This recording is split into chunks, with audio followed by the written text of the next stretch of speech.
Hello, everybody, and welcome to the final third. And today we're going to be looking at the Premier League Match Week 23 games and reviewing the results. Been a hectic week, so many great games, so many great results for a lot of teams. But before we jump into it, Al, do you want to give us the player from the last video? Yes, the player from the last video was Colo Torre.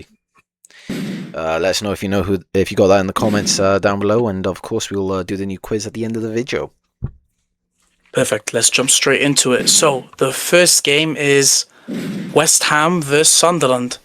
Al, just go ahead, give us your opinions on the game. Oh, amazing game. Very happy with the performance as well. Not only just with the result, because a lot of the time, since when we have got wins, sometimes maybe we've won more based off the mistakes of the opposition than necessarily our own performances. However, in the last couple of games, obviously we've gotten a few wins now. The performances have been there big time, and a lot of players are starting to pull up and pull their weight in the team, which is good to see. And yeah, great performance. Very, obviously Matheus Fernandes scored the worldly goal as well. Definitely goal of the season contender, whether you agree with me or not. Not only that, he had a second opportunity to score another goal of season contender, but hit the bar, unfortunately. What can I say? I'll begin with Matheus Fernandes, of course, because he obviously did score that worthy of a goal. But not only that, he literally dictated the game for us in that game. The way, his ability is he's probably got the best ability in the team at the moment, if I'm being honest. Even though Jared Bowen is probably one of our best players for us, I'd argue in terms of talent and actual technique and stuff and ability, I'd argue Matheus Fernandes is probably our best player in that sense. I feel there's been rumours about there being interest with Real Madrid in January and this and that, but I'm pretty sure it's all false. And thank God, because if we lose this man anytime soon, we are fucked, because he is literally our best player in the midfield. And obviously with Paqueta and him, basically he's gonna leaving to Flamengo, it's gonna happen. He's gonna be a very key player, because realistically Paqueta was probably our best creative outlet before Matheus Fernandes came in, and now that we've got a player like Matheus Fernandes and with Paqueta leaving, I think it's a good replacement that we've got there. So in the last couple of games he's been a very good player, key player in the results. Everyone, I think pretty much everyone was really good that game. There's no one I can really criticize, if I'm being perfectly honest. I think everyone performed. And yeah, and even the defense, which is a area of the team that I always do criticize, but I have to give it to them. All the defenders were great. Mavropanos, Todibo, Skulls, Ramsaka, they were all great. And I think Nuno's game plan worked, because he's changed the formation to a 4-4-2. Played the two new strikers in that. Pablo, maybe that's the only person you could possibly criticize. On the ball, not so great. However, his work rate is still, there to be seen, which is something that you always like to see, because we've lacked that big time in a lot of games this season, especially against Wolves is a good example of that. So it was nice to see the work rate, but good performance nonetheless. So very happy with it. Yeah, we watched the game together, and very impressive performance from West Ham, and I thought they were the better team by far and deserved the win. On the Sunderland side of things, Hassan, I'm not sure whether you watched the game yourself. What did you think for them, and what do you think they should be looking at after this game? I think that's the story of Sunderland's season, where they've been good at home, whereas away they've not been as good. I do think that West Ham just turned up on that day. They just played really well, controlled the midfield. I don't think Sunderland really controlled the game as much as West Ham. Maybe a bit of possession here and there, but they didn't really do much with the possession. They only had that one chance where there's a bit of defensive error going on at the back. West Ham is always prone to conceding goals like that, but I think overall defensively they were good, and obviously won the game fairly convincingly. But I just think of Sunderland, it's just a matter of them having to improve their away form, because it's not been great for them this season. The reason why they've been where they are right now on the table is because of the home form, and if they can, improve the away form, they can slowly creep up the table. Not really easy to explain why that's the case for them, but yeah, it is difficult to explain. So yeah, it's not great to lose a game like that. But if they can continue playing on as they will play at home, the next game I think, and do that away too, then they should be fine and get some results under the belt. And also you got to remember some of the players just came back from AFCON as well, so maybe just a bit of rustiness going on, or just finding it hard to integrate themselves in the team again. Yeah, of course. And Xhaka didn't play the game, and he's their captain and their best player, so they missed out on that tremendously. But let's move on to the next game. It is Burnley versus Tottenham. It finished 2-2. Great game. What more can you say, really? On the Burnley side of things, Al, what do we think of them? They're giving it they're not really anywhere near the escaping the relegation zone, but it seems like they're giving a good fight. What do you think? I mean, they're just doing what they can do, try and grind out some results and see if they can get themselves out of the relegation zone. Unfortunately for them, they got a good result here, but I'd argue, I'm not going to lie, Tottenham have just been absolutely shit. I don't think this is necessarily, the best Burnley performance. I mean, I even saw I think it was the second Burnley goal. I'm sorry, but that defending from Tottenham was unforgivable. It was absolutely shocking. And, I've been praising Mickey van der Ven a lot as well. But in that goal, he did fuck all and was just, did the splits. Man. Literally, did the splits. Fucking cost them the goal. Look, still got to give credit to Burnley because, they can only, they're facing that's in front of them. There's not much they can do about that. But I don't feel like it's a good representation of whether we can see Burnley, staying in the league because of this, if you know what I'm saying, or going on a good run of form. Because again, it's the opponent that they're playing in such a rut at the moment. I think, so there's not really much we could talk about with Burnley. Good for them. It's a good result. Some players are starting to pick it up for them. Maybe Marcus Edwards and stuff like that. But apart from that. It's more problems with Tottenham, and so we should probably talk more about Tottenham and how bad it is over there, if I'm being honest. But yeah, maybe one thing I would say about Burnley. I saw the first goal.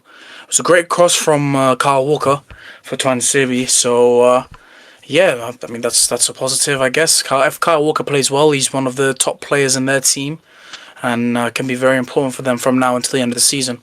But we'll go on to the Tottenham side of things, like you mentioned. Hazen, the two goal scorers, Van der Ven and Romero. Seems like the story of Tottenham's season.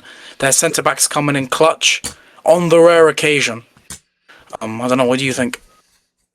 Yeah, at this point, they should play the centre-backs as forwards, because clearly that's the only outlet in goals. But I think that the attackers did. I think Wilson Odobert was very good that game. Probably the best Spurs player by far. I think Xavi Simons had a very good chance as well, but hit the crossbar. So they had a few chances to win the game, to be honest. But I mean, you got to question the defending, as Ali said. That second goal was absolutely abysmal defending from Van der Ven. As I was just saying, if you're going to play as a defender, your main aim is to prevent goals from happening, and he's clearly let them score. I mean, it's all good if you score a nice goal, but if you're going to let in goals, then you're not doing a job as a defender. That is one thing I could talk about Van der Ven. He's a good player, but I just think his defending is not good enough. I think people have overrated them too much. But in general, I think Gallagher was decent. I think he brought a bit of stability in the midfield, maybe a bit of creation in there as well. I don't think Spurs play really well, but I just think, as you've said, the defensive issues there have been prevalent for a long time for Spurs, and just conceding very early on and very sloppy defending. So I feel like right now scoring goals is not a big issue for them. I think defending is the biggest problem for them. Yeah, fair enough, and I agree. They've not looked good at home, away from home. Yeah. And if they keep up the form they're on, then Thomas Frank already has questions about him. Should be sacked. Maybe they have to pull the trigger on the sacking. So we'll have to wait and see what happens with that. It's crazy that they haven't sacked him yet. Honestly, it's not much of an improvement from last year, is it? Definitely not. No. Yeah. Let's move on to the Fulham and Brighton game. Fulham win that game 2-1, and continue a decent vein of form, I guess. They've looked quite good. And the main man, the Welsh wizard, the Welsh Messi, Harry Wilson, coming up clutch again for Fulham. What more can we mention about this guy? what can't I mention about this guy? This guy's he's the GOAT for Fulham at the moment.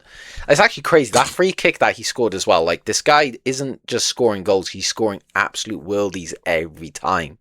I swear, every time I'm seeing a goal from him, it's not a tap in, it's not like, an easy goal, open goal. No, it's literally worldies. I mean, this time it was a literal last minute free kick and he's banged it in.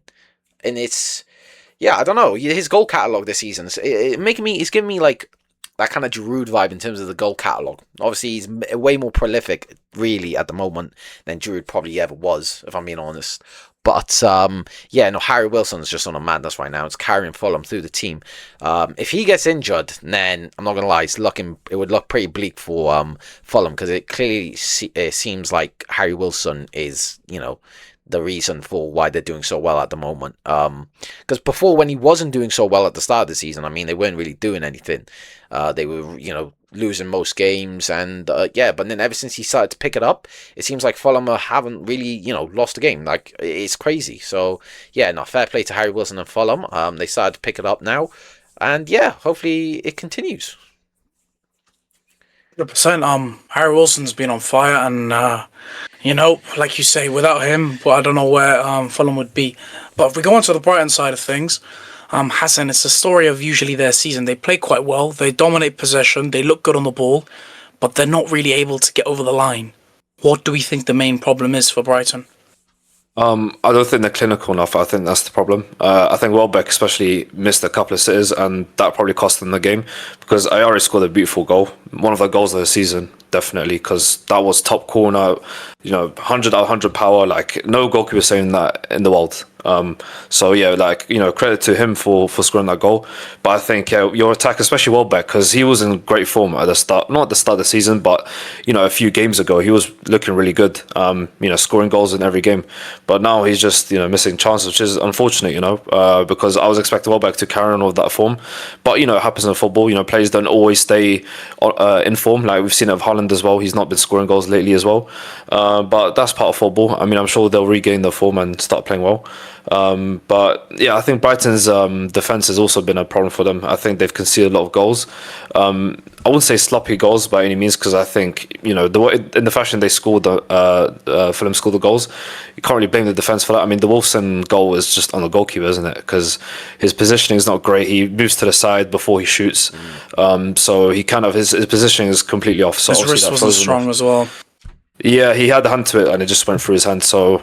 Yeah, not great goalkeeping, but Verbruggen has been good for Brighton this season. I think it's just a case of a bad game, and it happens to any player, especially a goalkeeper. They can always have a bad game. So I think Brighton, they played well, as you said. It's just a matter of getting over the line and being more clinical with chances. Yeah, 100%. Let's move on to the next game. It is Manchester City versus Wolves.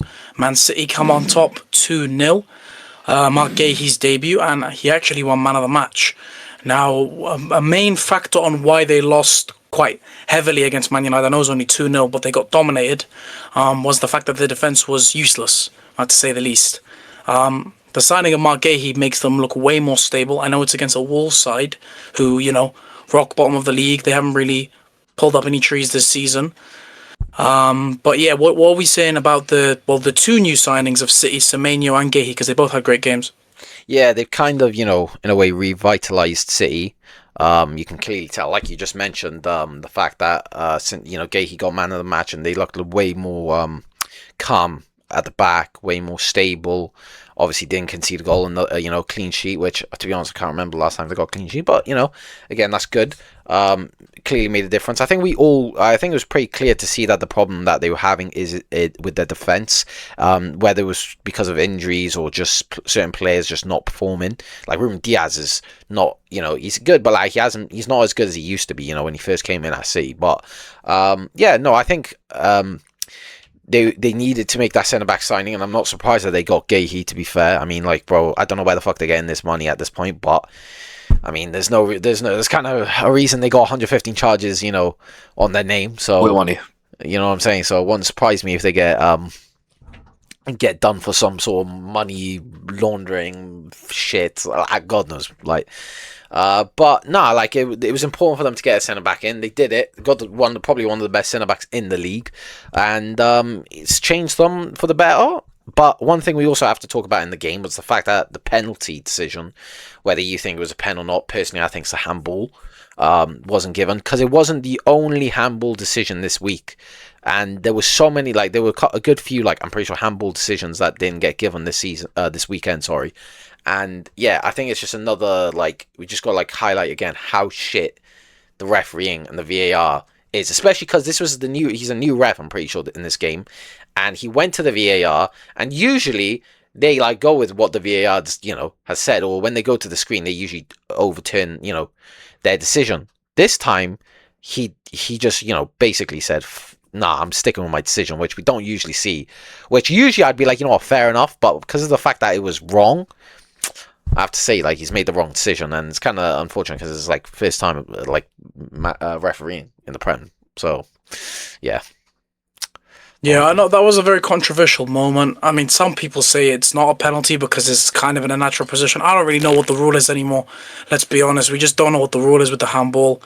I mean, we're going to move on to the Man United and Arsenal game, and there were a couple handballs on that one where they'd say goal should have been disallowed, all of that. But again, the rule, it's like it's changing every single year. Do you know what I mean? So literally, what's a natural position at this point? Exactly, we don't know what a natural position is anymore. Anyway, going on to the Wolves side of things, I thought personally they gave City a pretty decent game, especially that midfield two of Gomez and Andre, two Brazilians, very bright, good on the ball, passing it around well. And we've seen that Joao Gomez is linked with both Man United and Atletico Madrid. So if Wolves obviously get relegated, they're going to get absolutely rushed in terms of getting their players out, especially someone like Matheus Mane as well. They've got very good players, but it's just not working for them, Yeah. I think it's just been the story of the season. And haven't started off well, haven't really had a run of form at all.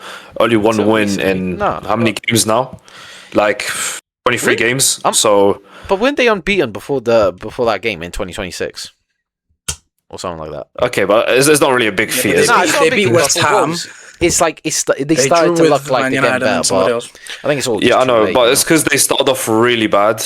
I don't think those results really matter anymore. I think it is a bit too late for them to try and claw back a comeback.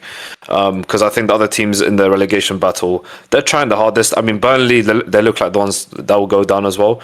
But West Ham and Nottingham Forest and Leeds as well, they're definitely still in the mix of one of them being in the relegation zone. So you can't really tell which one of the teams will be part of it. I mean, even Crystal Palace at this rate, they look like they could get relegated if they carry on having bad form.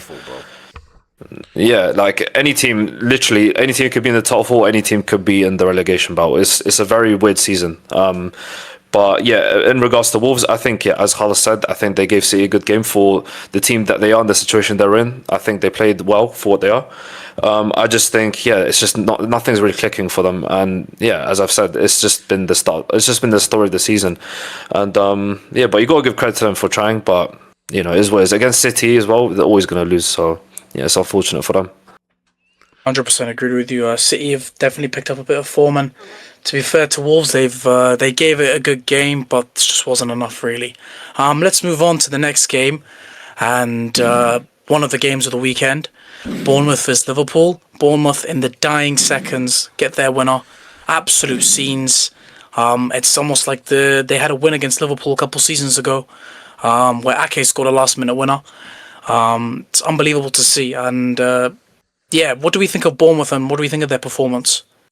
Amazing resilience. It's like it's what we love from the Premier League, seeing these teams, just push through and get that kind of win. Because, a lot of teams against the bigger clubs will just sit back and literally just try their best to defend, like maybe a draw or whatever it is. But fair play to Bournemouth because they've gone for the win and they've got it and they deserve it. Was it a bit of a scrappy goal towards the end? Yeah, but that's obviously, that's not their fault. That's more Liverpool's fault. However, it was just it was an amazing game to watch. and it was like proper prime Barclays, and yeah, no, it's just everything you want in a Premier League game, to be honest. And yeah, it's very worrying for Liverpool, but nah, it's a good result for Bournemouth because they've been off it for a while, and obviously they've lost Semenyo now as well, who was their talisman, their key man. That was really like getting them through games. So yeah, so it's a great win considering all things when you factor them.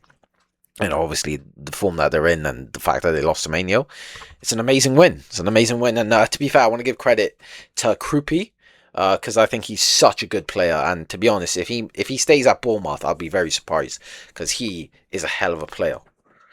But yeah. Yeah, agreed. He reminds me of Ousmane Dembele. Comes deep and does a lot of dirty work and is able to pull up with a goal or two. But let's move on to the Liverpool side of things because this is probably the more interesting side to talk about, with all due respect to Bournemouth. What can we mention? Van Dijk got a goal, but was not very good in this game. Let's be honest. Other than that goal, that's the only thing he can really show for it.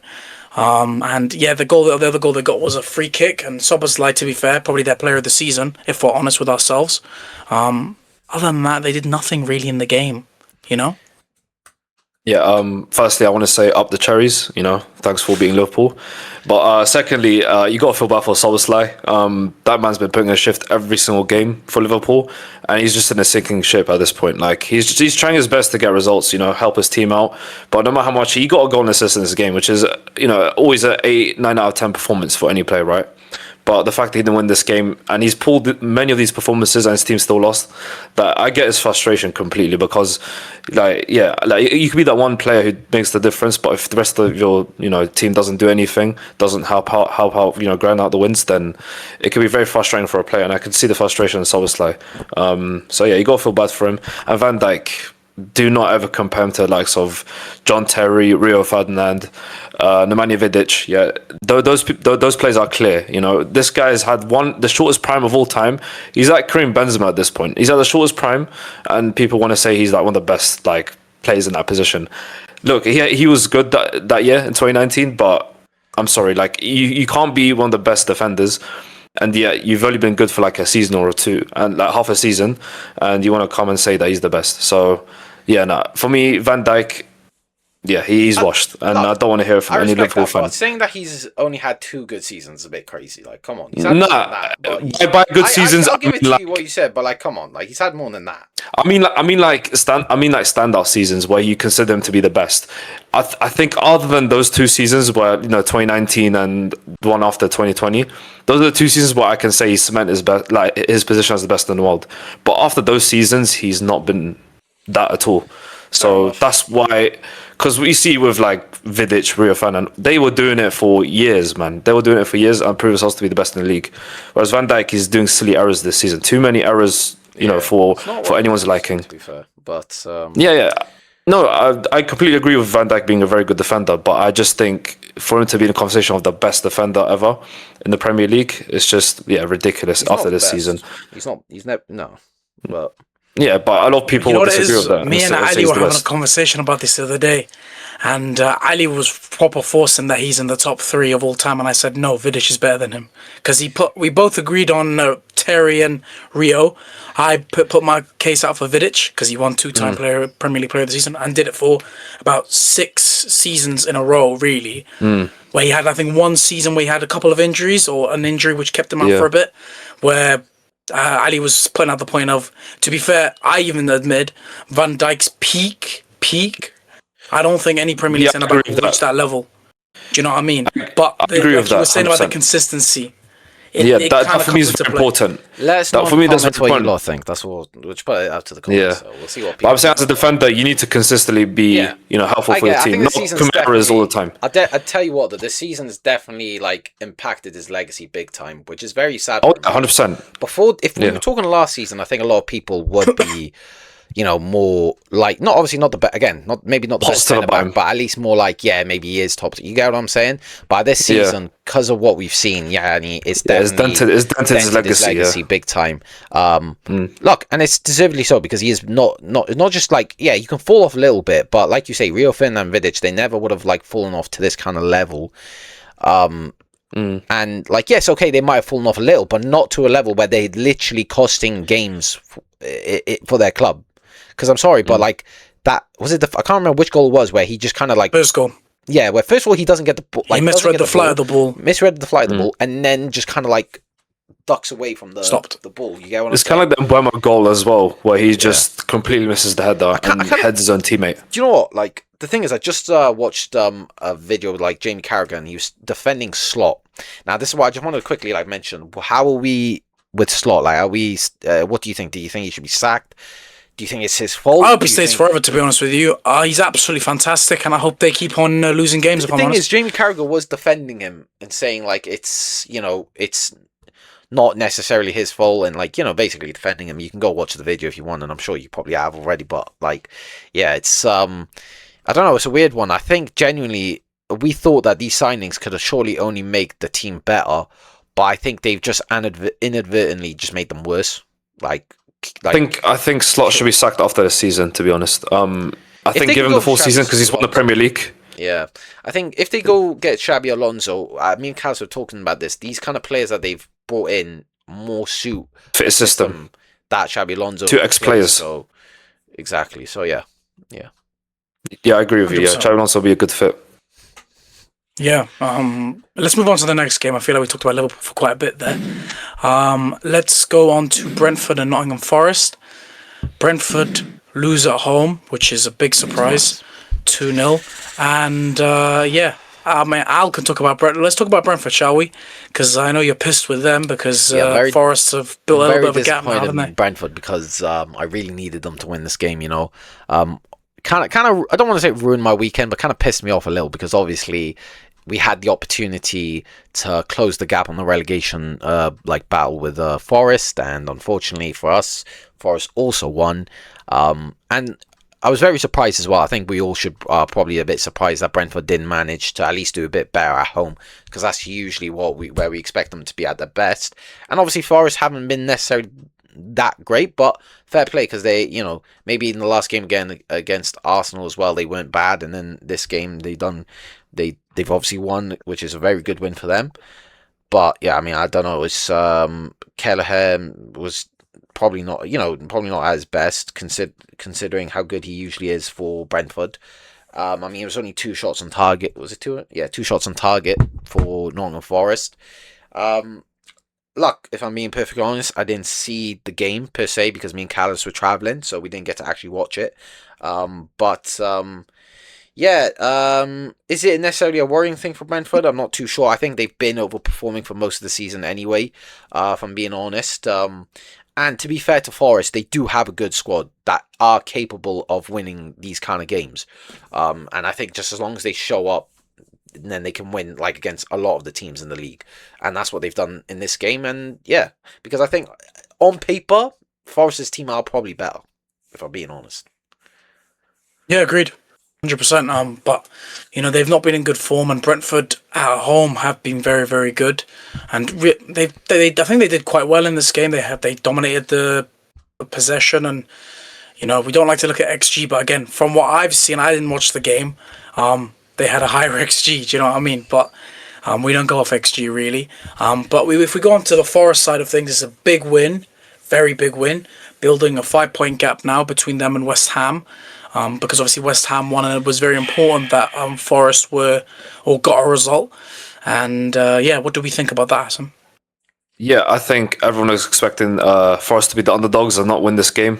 Brentford should have comfortably won this game, but big result for them because as you guys have mentioned, there is a relegation battle between Forest and West Ham and all these other clubs that are fighting for out of relegation, and this will definitely make them a bit stronger in that battle and definitely give them a bit more confidence as well. This is definitely a very good result for them that will probably change the season or possibly not. We'll have to see. But I think a win against a team like Brentford, who has had impressive results this season, will build a lot of confidence for the players. And I'm confident they'll start to get results, especially under Sean Dyche. He can definitely build a lot of consistency. You know, he might not play the best style of football, but he will get you results. Depending on the situation. He's a very flexible manager, and he knows how to approach every game with a good plan. So I feel like, for the next game, they could definitely win that one too if they stick to the same plan.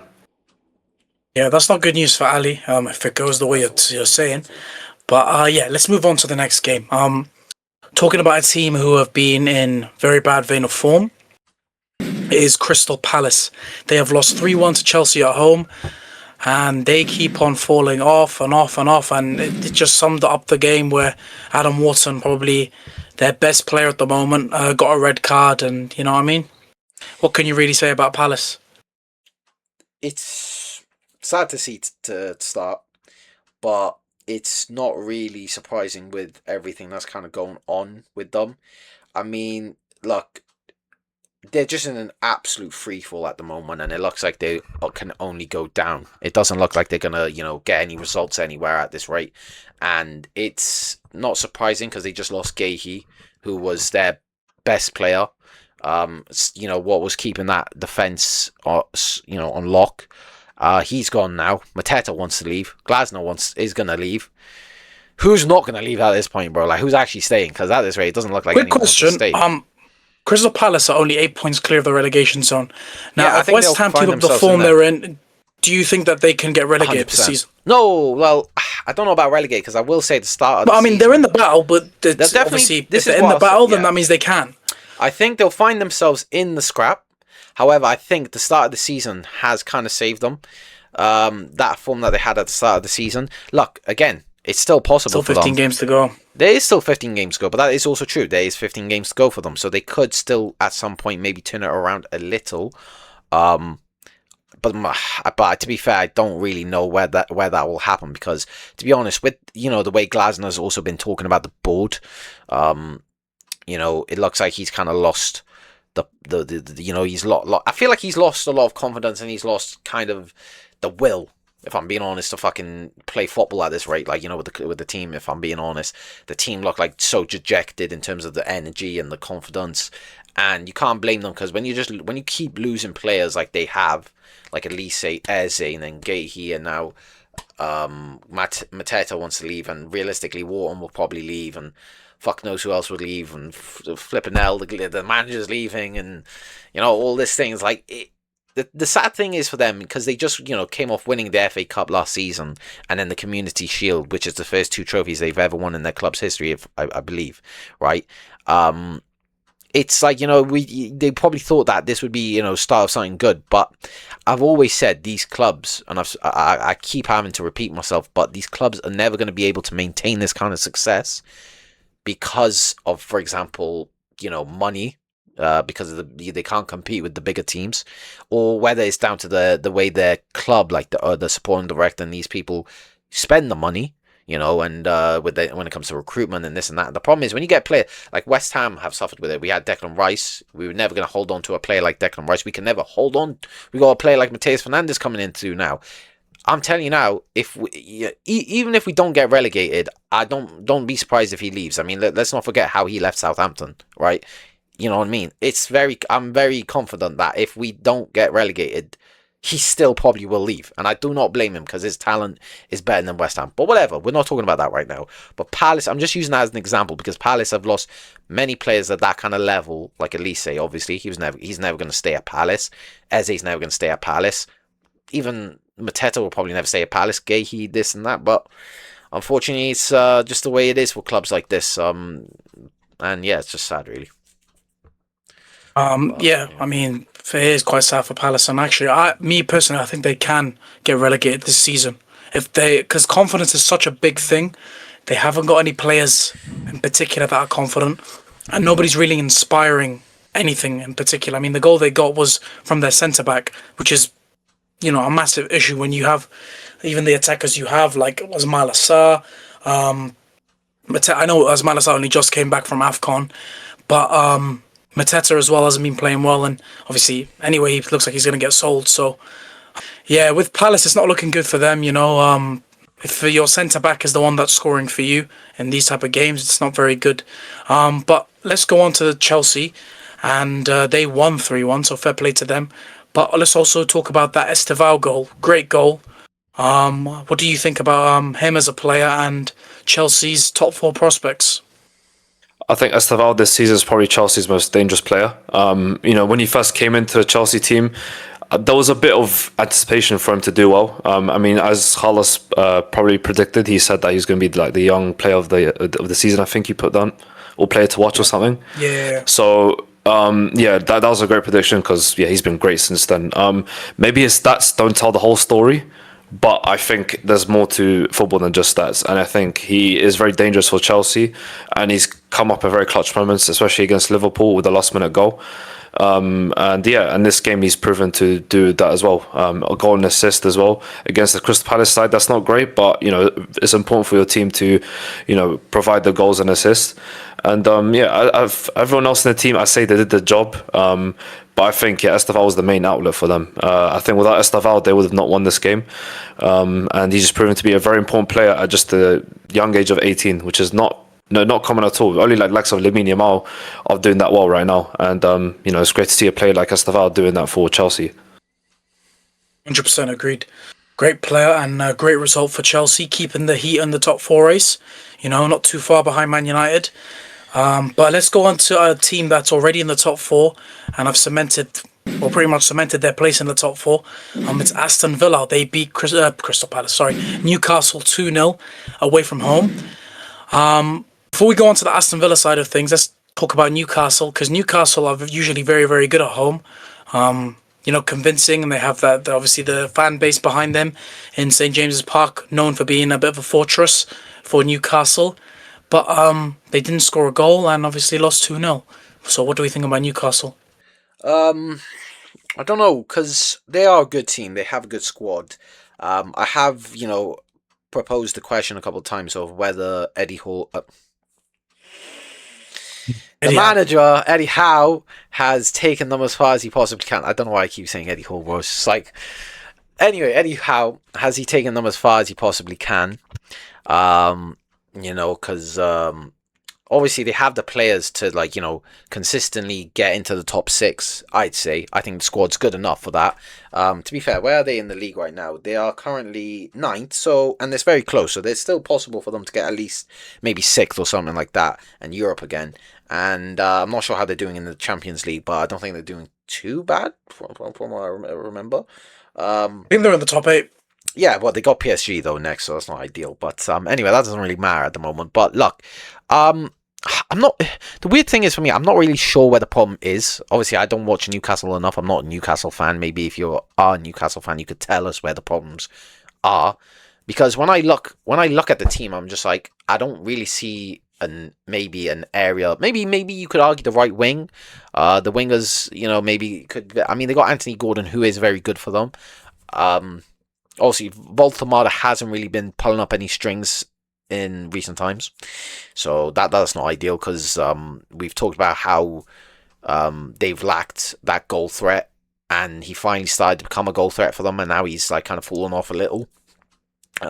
Whether that's due to them not creating enough chances for him, or whether that's just him not conveying enough chances, I don't know. Again, I'm not watching them enough to know this. So again, if you are a Newcastle fan, just let us know what the problems are. But yeah, because the midfield's probably one of the better midfields in the league. The defense seems pretty solid, and the attack seems pretty good as well. But clearly something's going wrong. So yeah. In my eyes, what I think the problem is probably the attacking midfield position. They haven't got a creative. You look at all the great teams of the past, even now. You look at the likes of Bruno Fernandes. You look at the likes of olden times, Kevin De Bruyne. These guys who can create constantly for teams. Like all the teams that do really, really well have those types of players. Even now, Man City have Ryan Cherky, who's becoming that player. Arsenal, I think, lack that player, which is, I know, even though they are top of the league and they're doing quite well, if they had a player like that and stopped with the haram ball, they'd probably, do a lot better. But obviously, talking about the Newcastle side, they have too much of a defensive midfield, if that makes sense. But we'll move on to Aston Villa as they are the team that won the game and have, kept their title challenge very, very close. Only 4 points behind Arsenal. What do we think about them? Yeah, Aston Villa, what a turnaround for them. At the start of the season, they looked like they were going to be in trouble. Not getting a win in the first like 5 or 6 games. But now they're in the top four comfortably. They were arguably, title contenders, but obviously they started to, lose games here and there and lose points. But I think they've got top four pretty much cemented if they carry on like this. So that's obviously great news for them. Because we said at the start of the season this could be a very bad season for Aston Villa, but United Emery's managed to turn it around, and that's just a testament to how much of a good manager he is. But I think if you look at the man of the match for Aston Villa, it's definitely the goalkeeper. I've said Martinez is a great goalie. Obviously, he's won the World Cup. He's done it at a big stage, so he knows what it's like to put in a big performance, and to clutch up for his team. However, obviously he does have that mistake here and there, but I think this game he was flawless. Like there was nothing he could have done better. He kept them in the game. He kept a clean sheet. So yeah, the goalie in that regard has done his job. And everyone else, to be fair, was really good. Rogers getting an assist as well. He's been good for Aston Villa as of late. And Buendia picking up a goal as well. I think Sancho started the game, but he didn't really. I don't think he contributed that much to the game, as has been the case for him for a long time now. But yeah, I think Aston Villa played a really good game, and I think Newcastle should have probably buried a goal or two. But it's just, I think the wingers is also an issue for Newcastle because they're not clinical enough and they miss a lot of chances. Barnes at one point was doing really well, but I think now he's kind of fallen off. Don't know what that's about. And they bought Elanga as well. Elanga's not been doing well for Newcastle whatsoever. I thought he was a signing that would do well for Newcastle, but he just hasn't hit the home running at all. Which is unfortunate. I was expecting him to do better since he was really good at Forest, but now, he's quite disappointing. £50 million is a lot of money for a winger, especially a winger that's not really that proven as well. He was good for one season, not in Forest, but not as good as it proves in his price tag. So yeah, it's unfortunate for Newcastle, but yeah, I think that Eddie Howe definitely has some question marks raising for him because I think this is a team that should be doing much better than what they are right now, especially a team that's in the Champions League right now. But fair play to Villa. 100%. Great team, Villa, and hopefully they can mount their title challenge and keep it going. Speaking of title challenge, let's move on to Arsenal and Manchester United. The league leaders finally get shown what proper football is, mate. None of this corner, flipping own goal, bull crap carrying you. Even with the own goal and corners they got, Man United scored some bangers and played some beautiful football and deserved to win that game. Al, what do we think about Arsenal in this game, and what are they going to have to do for the rest of the season? I don't think they're winning the league, and I think this game is a good showcase of why I think they're not going to win the league. Again, they've relied on set pieces to try and win them the game, and it just they've not come out on top. A big problem they've got is in the attack, if I'm being perfectly honest, and I think they admit it themselves. Gyökeres has been fucking useless, unfortunately. Yeah, we've tried to defend him and say, maybe he hasn't had the chances, but at this point, he's just not good enough whatsoever, right? He's not even creating chances for himself. And you saw at the end of the game that shot he basically, how has he kicked it out for a throw? God knows, right? But that just shows how poor he's been for Arsenal, right?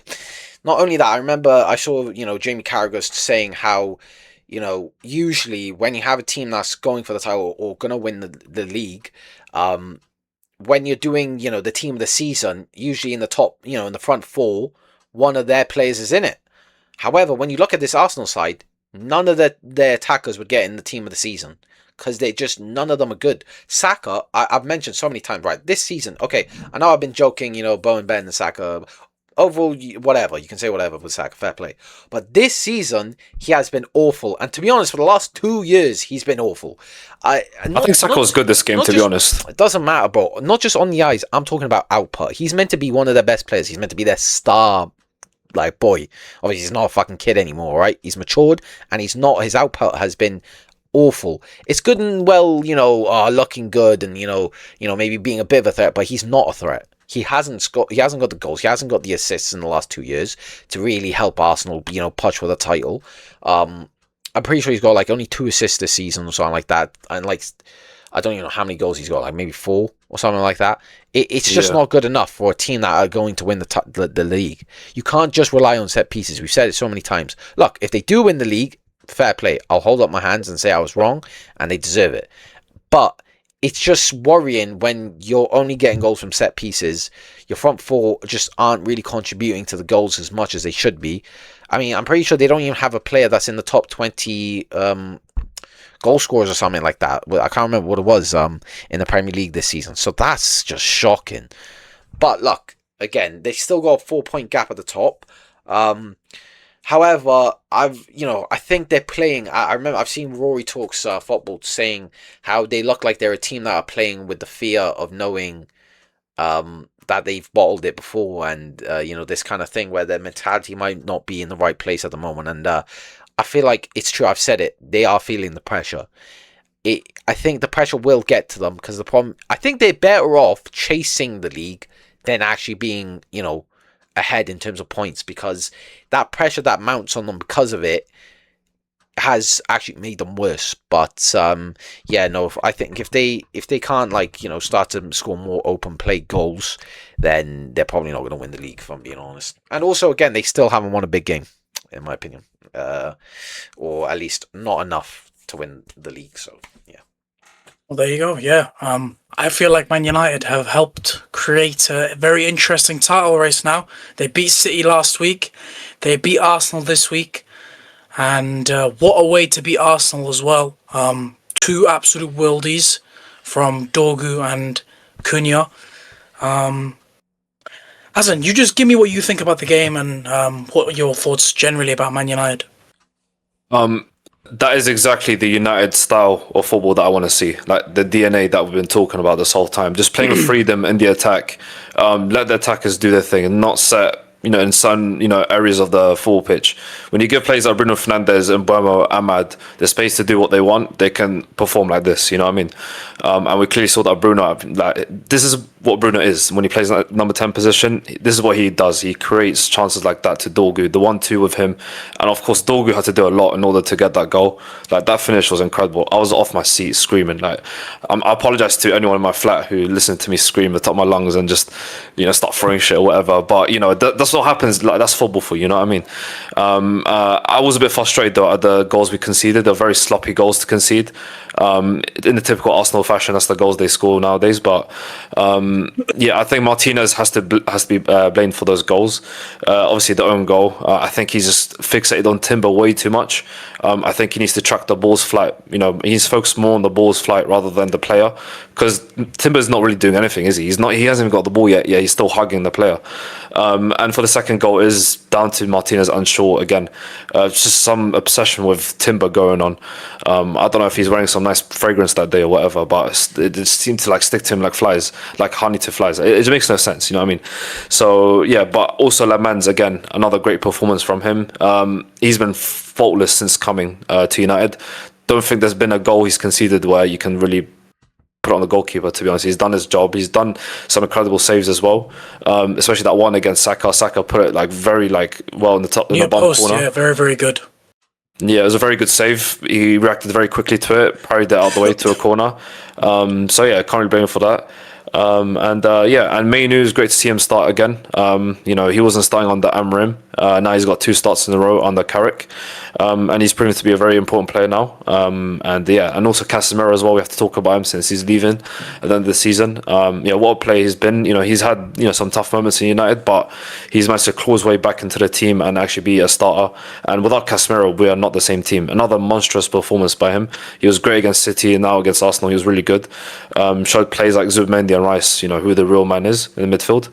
Adorga as well. I've been giving his flowers for a few games now. I've been saying he's been looking really, really good. I don't think he did much other than score the goal and, just putting a couple of crosses in. But I think that goal is very important to us and very difficult goal to score. One of the best goals of the season for sure. He's already scored one of the goals of the season against Newcastle, and for him to score that as a 21-year-old kid, fair play, man. You got to give respect to him. And Obama as well. very confident. Like those 1-on-1 chances that people say was very easy tapping or whatever, but it's not tapping. Obviously, that he did a lot in order to get that goal. Ryan did some very good goalkeeping to try and prevent that from happening. And it was a great goal from him. And football won that day, to say the least. If Arsenal won that, I think I would have been very pissed off because both the goals they scored were not deserved at all. And I'm happy for the team. I'm happy for the players for stepping up. And Cunha as well, man. What a play, man. Honestly, like that goal was sensational, bro. Runs towards the goal, no one gets near him, and perfect power, perfect placement. Nothing any goalkeeper could do about it. Exactly. Yeah. Like what man he is, man. He's like, I don't know if you heard his reaction when he was celebrating. A bit profane language there, but hey, we love a bit of passion, don't we? That's what I got to say.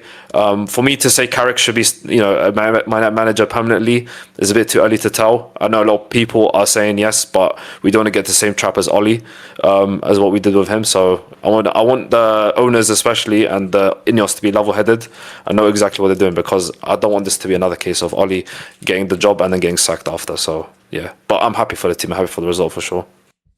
100%.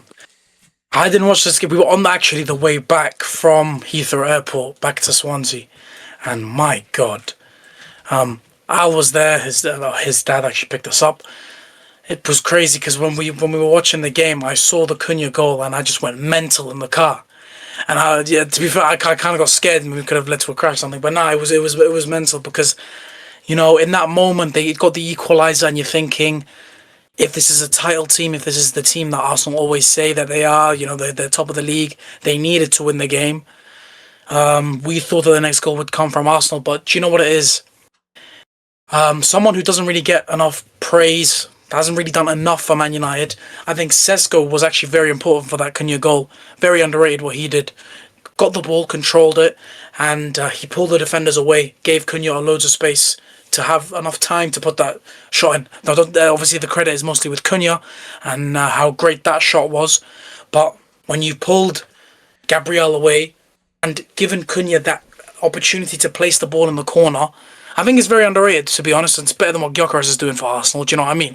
So, give him a little bit of praise, and we want to give. That's Arsenal's main problem, to be honest. I think in the area of the pitch between them, I think they point out on Sky as well, like the midfielders and the defenders are very separated, so it gives a lot of space for players running behind and make runs, and that's why Cunha and exactly. There were massive gaps, and Dorgu and both Dorgu and Cunha had so much time similar to take positions. That shot. But there was something also that Arsenal fans, a lot of fans are still complaining about. Some of the handballs and some of the decisions that went against them, they would say. What do you guys think? There's three main ones, really. The Maguire handball, what do you guys think about that one? I don't think it's handball. I think it's a natural position, and he's falling over. What is a natural position at this rate? What is a natural position? I think because the fact he's already falling down. It's like, how sorry. How do you expect someone to fall over? Do you want the hands to be tucked in like this? Or are you going to try and naturally... Exactly. It's just like, what? But like, it's just like... the problem is the consistency. It's the consistency. I'll give him this. They are very consistent, because a couple seasons ago, I think Arsenal were top of the league, and Odegaard had that.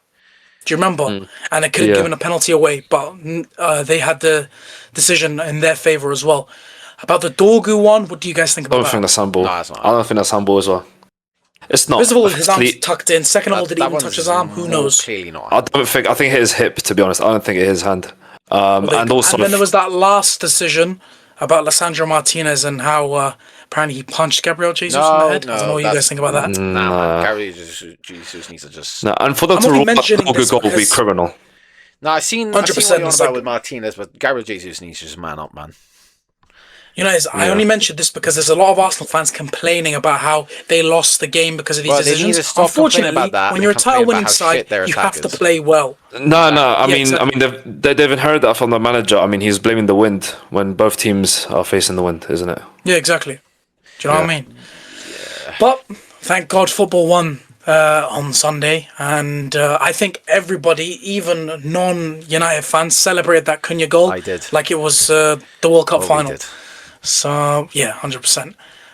Let's move on to the game the final game of the week. Everton vs Leeds finished 1-1. I would say quite a good game, to be honest with you. Quite even-sided. First half was Leeds, second half was Everton. What do you guys think? I think Leeds are very unfortunate not to win this game, to be honest. But it's on them. They didn't convert enough chances. They had a lot of chances, but they just didn't, manage to tuck them away. That's only on them, and I'm sure they'd be very frustrated with that. Because to be honest, they could have easily gone up by a couple, not just one or two, but like maybe even 3 goals, to be honest, in that first half. And the fact that they didn't has cost them the game, because then Everton started to put the pressure on them, got the goal for the equaliser. And even then, Everton could have probably won that game towards the end as well, because they were putting a lot of pressure on Leeds after the goal. But, it was a good game, to be fair. Surprising, I think a lot of us probably would have thought it had been a pretty boring game. But to be fair to Leeds, they surprised me a lot with the way they played. And I've mentioned the fact that they did change the formation. Farker did change the formation, and that change of formation has genuinely, kind of transformed them. I know they're still technically in the relegation scrap, but if I'm being honest, I would I have more confidence that they're probably not going to get relegated, because the way they've been playing is very good. It's very good. Agreed. But the thing is, if you're in and around it, it doesn't matter how well you're playing. If you're not getting the results, you're still in the talks. You know what I mean? But I'm guessing you mentioned the Leeds side. Hassan, what did you? I don't know whether you watched the game yourself, but what did you think of the Everton side of things? No, I didn't really watch the game, but I mean, obviously, I can see that Gay got the assist. Sorry, to Barry. I mean, we talked about Idrissa Gay. He's a very important player for Everton. Obviously, him going to AFCON did affect Everton a little bit. And now that he's back, obviously, he's proven as to why he's a big, important piece in Everton. And without him, he's definitely not. I mean, Everton are definitely not the same team. I mean, I don't know. I don't know if Grealish played. I don't think he did this game, right? No. He's injured. He's injured, yeah. Yeah, which is a big blow for them, to be fair, because he's been one of the best players this season. But for them to claw back a goal, fair play. I mean, Barry, we've kind of wrote him off from the start of the season, but he's proven to be quite clinical for Everton recently. He's been scoring goals here and there, so it's good to see that he's getting his confidence or whatever. And he could be a very important player for Everton if he continues to, continue this goal scoring, trend. But yeah, I just think that Everton, it's not good enough for them. I think they will dominate that game, and especially at home. This is where you're meant to be playing at your best, and they clearly didn't. So yeah, but I mean, you also give credit to Leeds. I mean, Leeds have been very good recently. So yeah, any team that faces Leeds nowadays is going to have a tough time. So yeah, that's what I got to say. 100%. Before we get onto the leaderboard, I just wanted to mention how exciting the Premier League is this season. And as you can see, anyone can beat anybody by any scoreline. So it's very exciting this season, and it's still very, very close. Honestly, we don't know what can happen still. Anyone can win the league, anyone can get top 4, and anyone can get relegated. So very exciting, and I don't think it'll be over even until the last 2 or 3 games of the season. So hopefully it leads to the final day of the season, which will make it very, very exciting. But before we get onto the quiz, Al, I guess I'm going to put the leaderboard here. I'm not sure really what it's looking like. Maybe Al can give us a little. I think it's looking similar, if I'm being perfectly honest. Similar? Yeah, Callum's there we go. maybe gained points on me, but that's about it, really. Well, there you go. That's not looking good for me. Anyway, let's get on to the quiz. Al, do you want to give us the quiz? Yes, so let me get up the quiz. Right, 2 seconds. Okay, so the first fact is, during the 2011-12 Premier League season, he averaged more successful dribbles per game than any other player in the league. The second fact, he won the Premier League goal of the season in 2011-12 for a solo run that began inside his own half and ended with a left-footed finish. The third fact, he spent the majority of his Premier League career at Newcastle United, becoming a cult hero despite repeated injuries and managerial fallout. Fourth fact, his Premier League peak came under Alan Pardew before their relationship broke down and he was frozen out of the squad. And for the fifth and final fact, he is often cited as one of the most naturally talented but inconsistent attackers of the Premier League era. Let us know in the comments if you know who that is down below, and of course we'll reveal him in the next episode. Thank you all for that. Really appreciate it, and hopefully you guys can talk about the results, what you thought about the games, anything you want to talk about really in the comment section below, and obviously who you think the player is. But that is it from us, guys. Thank you very much for coming in. please leave a like, subscribe, turn on your notifications so you get notified when we upload videos, and we will see you on the next one. Take care. Take care. See ya.